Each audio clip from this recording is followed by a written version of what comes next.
এত tasty soya chilli recipe কে কে আগে বাড়িতে বানিয়ে খেয়েছেন? যদি না খেয়ে থাকেন তাহলে এই রেসিপিটা একবার দেখে নিন। সবাই কিন্তু চেটেপুটে খাবে। যারা সয়াবিন খেতে পছন্দ করে না তারাও কিন্তু অনেক ভালো করে খাবে। তো দেখুন কি কি লাগবে এটার জন্য। সয়াবিন নিয়ে নিয়েছি, আর এখানে টমেটো, কিছুটা লঙ্কা, শিমলা লঙ্কা, আর এখানে আদা রসুন নিয়েছি। আপনারা শিমলা লঙ্কার জায়গায় ক্যাপসিকাম ইউজ করতে পারেন। আর এখানে পেঁয়াজের ইয়েটা ডাইস করে এইভাবে করে বের করে নিয়েছিলাম। বাস এই কয়টা জিনিসই লাগবে। খুবই টেস্টি আর খুবই ইজি একটা রেসিপি। তো প্লিজ সবাই ফুল ভিডিওটা দেখবেন। তো দেখুন এখানে প্রথমে গরম জলের মধ্যে আমি নুন দিয়ে দিয়েছি। নুন দিয়ে আমি সয়াবিনগুলো দিয়ে দিচ্ছি। সয়াবিনটা জাস্ট একটু বয়েল করে নামিয়ে দেবো, 2 মিনিটের মতো, বেশি না। না হলে কিন্তু একদম নরম হয়ে যাবে। তার জন্য ফুটন্ত জলের মধ্যে জাস্ট সয়াবিনটা দিয়ে 2 মিনিটের মতো রেখে আমি নামিয়ে দিয়েছি। নামিয়ে সবগুলোর জল চিপে আমি আলাদা করে করে নেব, সরিয়ে নেব। তো এদিকে জলগুলো চিপবো এখন। আর এখানে কড়াইয়ের মধ্যে আমি দিয়ে দেবো এখন সাদা তেল। যেহেতু সয়াবিনটাকে আমি একটু হালকা করে ফ্রাই করে নেব, একটু হালকা একটা কোটিং আসবে সয়াবিনের উপরে, তো সেরকমভাবে ফ্রাই করব। তো আমি কীভাবে কি বানাচ্ছি আপনারা একটু প্রসেসটা দেখবেন, তাহলে আপনারা এভাবেই বানিয়ে দেখবেন। রেসিপিটা কিন্তু খুবই দুর্দান্ত হবে। তো দেখুন এইভাবে আমি সয়াবিন থেকে জলগুলো চিপে নিচ্ছি। ঠান্ডা হয়ে গেছে সয়াবিনটা। তো সয়াবিনটা ঠান্ডা হয়ে যাওয়ার পর এভাবে জল চিপে নিয়ে তারপর আরেকটা বাসনে রেখে দিচ্ছি। এরকম করে সবগুলো সয়াবিন আমি এভাবে জল চিপে বের করে নিচ্ছি। তো এই যে দেখুন সয়াবিনগুলো আমি নামিয়ে নিলাম আরেকটা বাসনে।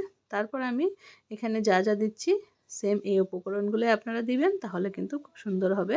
তো প্রথমে নুন দিয়ে দিয়েছি, তারপর দিয়ে দিলাম হলুদ, তারপর একটু সামান্য লঙ্কার গুঁড়ো, আর আমি একটু সামান্য জিরে গুঁড়ো দিয়েছিলাম। এটা অপশনাল, আপনারা যদি না দিতে চান না দিলেও কোনো অসুবিধা নেই। আমি একটু দিলাম, তো জিরে গুঁড়ো দিয়ে দিলাম। তারপর ওপর দিয়ে আমি একটু কর্নফ্লাওয়ার আর একটু ময়দা দিয়ে দেবো। তো 2 চামচের মতো কর্নফ্লাওয়ার আর 2 চামচের মতো ময়দা এরকম আমি দিয়েছি। তো আপনারাও এই পরিমাণটা আপনারা সয়াবিনটা বুঝে দিবেন, আপনাদের যতটুকু সয়াবিন ততটুকু। জাস্ট একটা ওপরে হালকা একটা লেয়ার আসতে হয়, বাস ততটুকুই দরকার, তার বেশি লাগবে না। তো কিন্তু খুব টেস্টি হবে তখন খেতে। যেভাবে চিকেনটাকে আমরা ফ্রাই করি, চিকেন বানালে চিলি চিকেন, সেম সয়াবিনটাকেও এইভাবে করেই বানাতে হবে। তো দেখুন কড়াইয়ের তেলটা কিন্তু গরম হয়ে গেছে। গরম হয়ে যাওয়ার পরে আমি সয়াবিনগুলো আস্তে আস্তে করে সবগুলো দিয়ে দিচ্ছি। আর তেলটা কিন্তু একদম গরম থাকতে দিতে হবে, না হলে কিন্তু সয়াবিনে তেল টেনে নেবে অনেকটা। তেল যখন আরেকবার সেকেন্ড টাইম আপনারা ভাজবেন, তখন যদি তেলটা ঠান্ডা হয়ে যায় তাহলে আরেকটু তেলটাকে গরম করে তারপর সেকেন্ড ব্যাচটা ভাজবেন, তাহলে কিন্তু একদম পারফেক্ট হবে। তো প্রথম ব্যাচের আমি সয়াবিনগুলো দিয়ে দিচ্ছি। দিয়ে ভেজে যখন নামিয়ে নেব তখন কিন্তু কিছুটা তেল ঠান্ডা হয়ে যাবে। তার জন্য তেলটা আরও কিছু সময় গরম করে তারপর আমি সেকেন্ড ব্যাচটা ফ্রাই করব। তো এইভাবে করে আমি 3-4 বারে যতগুলো সয়াবিন ছিল সবগুলো ফ্রাই করে নিয়েছি। আপনারা যদি আরও বেশি করে তেল দিয়ে ভাজেন তাহলে আপনাদের আরও কম সময় ভাজা হয়ে যাবে। আমি এতটুকু তেলে ভেজেছি, তার জন্য আমার 2-3 বারে ভাজতে হয়েছে। তো এই সুন্দর করে আমি এখন একটু লাল লাল করে একটু গোল্ডেন কালার আসা অবধি ফ্রাই করব। করে কিন্তু আমি সয়াবিনটা নামিয়ে নেব। এই যে দেখুন এটা কিন্তু শুধু শুধু খেতেও কিন্তু খুব মজা লাগছিল, পকোড়ার মতো লাগছিল, সয়াবিনের পকোড়া। তো আমি কয়েকটা এমনি রেখে দিয়েছিলাম শুধু শুধু খাওয়ার জন্য।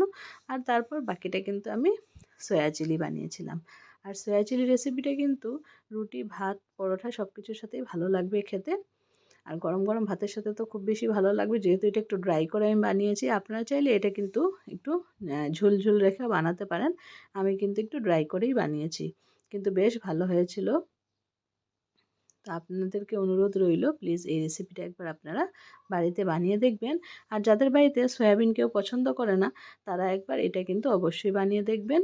আশা করি সবার খেয়ে ভালোই লাগবে। তো এই যে দেখুন আমি সেকেন্ড ব্যাচটাও দিয়ে দিলাম। তো তেলটা কিন্তু কিছুটা ঠান্ডা হয়ে গেছিলো, তার জন্য আবার আমি একটু গরম করে সয়াবিনগুলো দিয়ে দিলাম। তো এইভাবে করে 2-3 বারে আমি সবগুলো সয়াবিন ভেজে তুলে নিচ্ছি। আর বন্ধুরা এতক্ষণ অবধি যদি আপনারা আমার ভিডিওটা দেখছেন প্লিজ সবাই একটু লাইক করে দিবেন। আর কে কোথা থেকে আমার ভিডিও দেখেন প্লিজ আমাকে কমেন্টে জানাবেন, আমার ভালো লাগবে। তারপর দেখুন সবগুলো সয়াবিন এভাবে করে ভেজে নামিয়ে নিয়েছি। খুব কিন্তু ক্রাঞ্চি হয়েছিল। তারপর যতটুকু তেল ছিল ততটুকু তেলের মধ্যে আমি কিন্তু পেঁয়াজটা দিয়ে নিয়েছি। আমি কিন্তু সবজিগুলো এখানে আলাদা আলাদা করে ফ্রাই করব। আপনারা চাইলে একসাথেও ভেজে নিতে পারেন, তবে তাহলে পেঁয়াজটা একটু আগে দিয়ে তারপর বাকি সবজিগুলো দিয়ে ভেজে নিলেই হলো। তো পেঁয়াজটা দেওয়ার পর আমি একটু নুন আর হলুদ দিয়ে দিয়েছি। নুন আর হলদি দেওয়ার পর আমি একটু নাড়াচাড়া করে নিচ্ছি সুন্দর করে। তো একটু পেঁয়াজটা সফট হয়ে যাবে তারপরেই নামিয়ে নিব। তো আমি সবগুলো জিনিস আলাদা আলাদা করে মানে যা যা দিয়েছি সবজি এখানে সব আলাদা আলাদা করে আমি কিন্তু ভেজে নিচ্ছি। তাতে কিন্তু কি হয় ভাজাটা ভালো হয় আর সবগুলো একই রকম ভাজা হয়। আর না হলে আগে পরে দিলে একটু কোনোটা কম বেশি ভাজা হয়ে যায়। তার জন্য কিন্তু আমি এবার আলাদা করে ভেজেছি। আপনারা চাইলে আলাদা করেও ভাজতে পারেন। তো দেখুন পেঁয়াজটা ভেজে নিচ্ছি। পেঁয়াজটা ভেজে তুলে রেখে দিয়ে আমি লঙ্কাগুলো দিয়ে দিলাম। আর আমার রান্না করতে করতে খুব ঝড় তুফান দিচ্ছিল, কারেন্টটাও চলে গেছিলো। তার জন্য মোবাইলের ফ্ল্যাশ লাইট দিয়ে আমি ভিডিওটা কমপ্লিট করেছি। তারপর দেখুন লঙ্কার মধ্যে আমি সামান্য একটু হলুদ আর নুন দিয়ে দিলাম। হলুদ আর নুন দিয়ে লঙ্কাটাকেও একইভাবে ভেজে নেব। তো কিছু সময় ভাজলেই কিন্তু ভাজা হয়ে যায়। আর এই রেসিপিগুলো কিন্তু খুব বেশি এসব ভাজতে হয় না।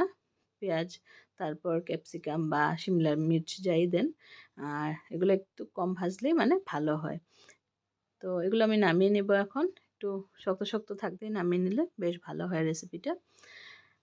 তো এটা নামানোর পর আমি টমেটোটা ভাজবো। তো টমেটো কিন্তু কেউ আস্ত থাকলে আমাদের ঘরে খায় না। তার জন্য আমি টমেটোটাকে একটু গলিয়ে দেব। আপনারা চাইলে একটু টমেটোটা আস্ত আস্ত রাখতে পারেন। যদি মুখে কামড় পড়লে আপনাদের ভালো লাগে টমেটো তাহলে আপনারা একটু আস্ত রাখবেন। না হলে আপনারা টমেটোটাকেও একটু বেশি করে ভেজে দিতে পারেন।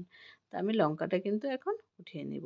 উঠিয়ে তেল কিন্তু শেষ হয়ে গেছিলো কড়াইতে। তারপর সামান্য একটু তেল দিলাম যাতে টমেটোটা একটু ভাজতে পারি। তো টমেটোর মধ্যে আমি সামান্য একটু নুন দিয়ে দেব আর হলুদ দিয়ে দেব। তো নুন হলুদ দেওয়ার পর টমেটোটাও কিন্তু গলিয়ে নেব আমি। গলিয়ে নেব কারণটা বললামই। এখন আপনারা আপনাদের চয়েস মতো টমেটোটা রাখতে পারেন।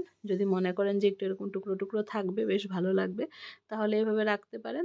আমাদের ঘরে কেউ কামড় দিয়ে টমেটো খায়ও না থাকলে তরকারিতে মানে একটু মিক্স হয়ে গেলে ভালোবাসে সবাই। তার জন্য কি করলাম আমি একদম ভালো করে মিশিয়ে নিলাম। একটু ছিল কিন্তু তেমন একটা ছিল না। তো এই যে দেখুন টমেটোটা কিন্তু একদম মাশি মাশি হয়ে গেছে, একদম গলে গেছে। তারপর টমেটোটাকেও আমি নামিয়ে নেব আর তারপর দিয়ে দিব রসুন আর আদা কুচি। রসুন আর আদা আপনারা চাইলে বেটে দিতে পারেন। আমি কিন্তু কুচি করে দিয়েছিলাম একদম ইয়ের মধ্যে চপারের মধ্যে চপ করে ছোট্ট ছোট করে চপ করে দিয়ে দিয়েছিলাম। এই যে দেখুন রসুন আর আদাটা। তো টমেটোটা যতক্ষণে হচ্ছে আমি এটা করে নেব। এই যে চপ করে নিচ্ছি এটার মধ্যে। এই চপারটাতে কিন্তু বেশ ভালোই চপ হয়। একদম ছোট ছোট করে চপ করে নিয়েছি। খুব সুন্দর হয়েছিল চপিংটা। আর এইভাবে করে দেওয়াতে কিন্তু খেতে টেস্টটা একদম অন্যরকম হয়েছিল, বেশ ভালো লেগেছিল খেতে। এই যে দেখুন এটা দিয়ে দেবো এখন কড়াইতে। তারপর একটু নাড়াচাড়া করে নেব। হালকা একটু ভেজে নিচ্ছি যাতে রসুন আর আদার একটা কাঁচা একটা ফ্লেভার যেটা থাকে সেটা চলে যাওয়া অবধি সুন্দর করে ভেজে নিচ্ছি। এবার ভেজে নিয়ে আমি যে সবজিগুলো আমি ফ্রাই করে রেখেছিলাম আলাদা করে সেগুলো আমি দিয়ে দিচ্ছি সব একসাথে। এই যে দিয়ে দিলাম। এখন সব কিছু নাড়াচাড়া করব আর কিছু আমি এখানে সস অ্যাড করব। তো সব যতগুলো সস আছে সব একসাথে মিক্স করে আমি এটার মধ্যে দিয়ে দিব। তো প্রথমে একটু নাড়াচাড়া করে সব কিছু মিক্স করে নিচ্ছি ভালো মতো। তো এই যে মিক্স করে নিলাম। এবার সসগুলোকে আমি একসাথে একটা বাটির মধ্যে মিক্স করে নেব। এটা ততক্ষণ হোক আর এদিকে আমি সসগুলো মিক্স করব। তো আমি একটু সামান্য লঙ্কার গুঁড়ো দিয়ে দিলাম। ঝাল তো এমনিতে চিলিতে অল্প থাকেই, তাও আমি ভাবলাম একটু দিয়ে দিই, না হলে কম হয়ে গেলে ভালো লাগবে না খেতে। তো একটু ঝাল দিলাম, আপনারা ঝালটা বুঝে দিবেন। আর ক্যাপসিকাম দিয়ে করলে তো অবশ্যই ঝাল দিতেই হবে, তখন ঝালটা দিয়ে দিবেন। আমি তো শিমলা মির্চ দিয়ে করেছি তার জন্য আমি একটু লঙ্কার গুঁড়াটা একটু কম করে বুঝে দিলাম।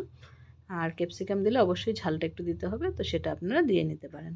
এখানে দেখুন আমি দিয়ে নিচ্ছি যা যা লাগবে আমার। এখানে প্রথমে নিয়ে নিচ্ছি ভিনেগার, যেহেতু বললাম কারেন্টটা নেই, কারেন্টটা চলে গেছে, তো একটা লাইটের আলোতে আমার অল্পটুকু আলোই হয়, তার জন্য মোবাইলে ফ্ল্যাশটা দিয়ে নিলাম। তারপর দিয়ে দিলাম চিলি সস, তারপর দিয়ে দিচ্ছি সয়া সস, ভিনেগারের পরে চিলি সস দিলাম, সয়া সস দিলাম।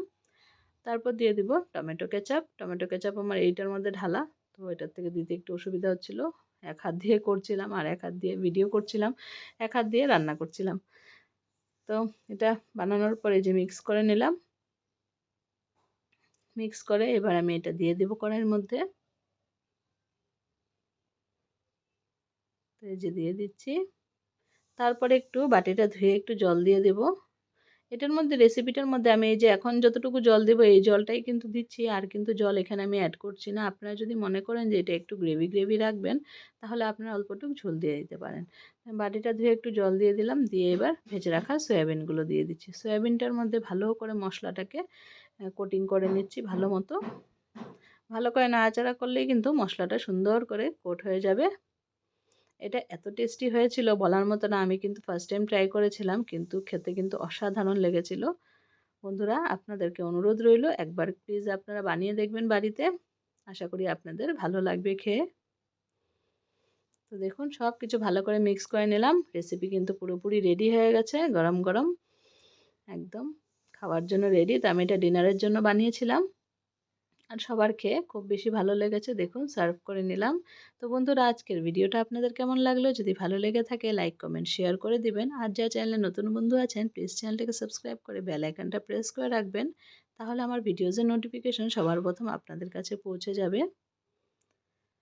আর আবার আপনাদের সাথে দেখা হবে নেক্সট কোনো ভিডিওর সাথে। সবাই ভালো থাকবেন, সুস্থ থাকবেন, আর সবাইকে অনেক অনেক ধন্যবাদ আমার ভিডিওটা ফুল ওয়াচ করার জন্য।